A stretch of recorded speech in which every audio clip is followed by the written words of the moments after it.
there may come a time in someone's life when they need to install a pull-up bar on an exterior of a house. Now, the most difficult part of this entire job is the fact that we had to find wood studs through stucco. So here's how I did it. Come on in, take a look. Now keep in mind, I'm not a professional, and here's what I ended up doing. I had to get a proper drill bit, that is a masonry carbide drill bit, to test pilot holes to actually find the drill stud. Now, the reason this is difficult through stucco is because you cannot find wood studs using a traditional stud finder because of the density of stucco. Now, I used the best estimation I could. In this particular wall, there are no landmarks. If I had an exterior outlet or a window, I'd be able to more accurately determine my 16 inches between studs. Since I had none of that and I was dealing with a 90-degree corner on the side of the house, I couldn't tell exactly where the studs were. So I got the smallest carbide masonry drill bit possible and had to do an unfortunate number of test holes until I found the stud. Once I found that first stud, I was then able to measure out 16 inches to get to my next stud, which I ended up doing 3 studs away. Now, the power lags I'm using for this are awesome. This is my first time using them. They are called Spax power lags, available at Home Depot.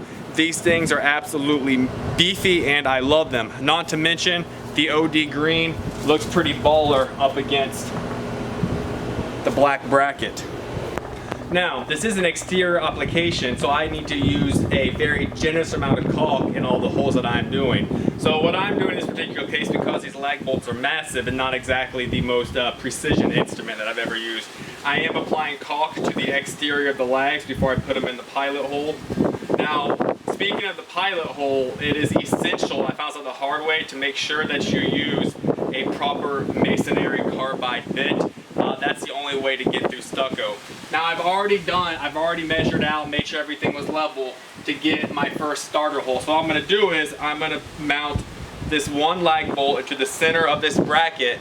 From there, I will then drill pilot holes for the remaining lag bolts and get this bad boy installed. Now, one thing about these power lags that I've noticed is that even though I drill the pilot hole, they have a mind of their own. So on my first bracket installation, I got one in there a little bit crooked, and once you start going crooked with these, you really are past the point of no return. So it is imperative that even though I made sure my pilot hole is perfectly level, these lag bolts are so strong, if they catch the wood at any other angle, they will absolutely bite into it regardless of how straight your pilot hole is. So as you're screwing it in, just make sure that you are nice and level. Now, I did apply a liberal amount of caulk, and I will continue to apply a liberal amount of caulk just to help seal it against the elements. So this is somewhat of an unconventional way to go about drilling the remaining pilot holes, but I found that it allows for the most user error while still allowing for a very good finished product. Now, for this to work, it is essential to have a magnetic level. So I've done my one lag bolt in the center. I've left it somewhat loose to be able to adjust it. Now, this bracket is level, so what I'm going to do now is with my extra long masonry carbide bit, I'm going to go through and drill out the remaining pilot holes. So we'll start right here, making sure that I am in the center of this, and again, it is essential that I keep my drill as level as possible. Drilling through stucco is a pain in the butt. Here we go.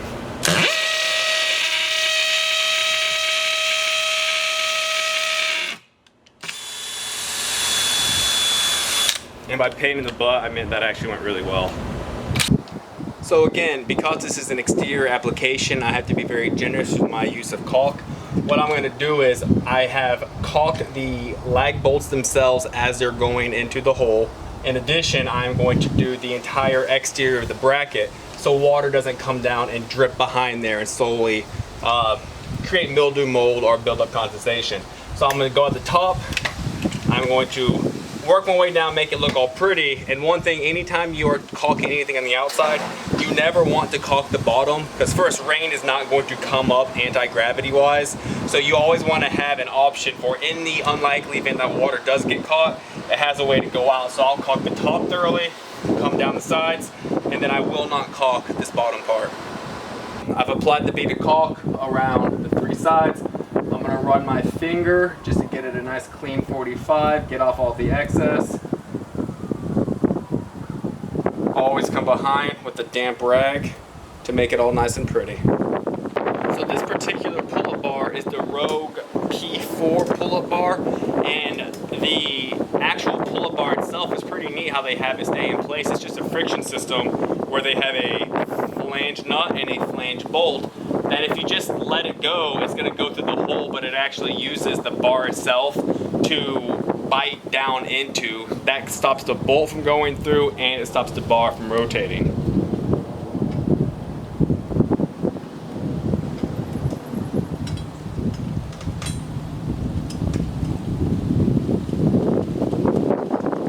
So I just got it going a little bit and slide this bar through.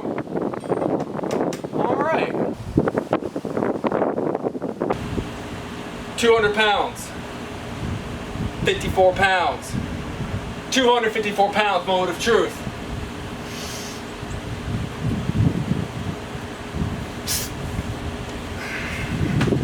Solid. And that is how I install a pull-up bar on exterior stucco.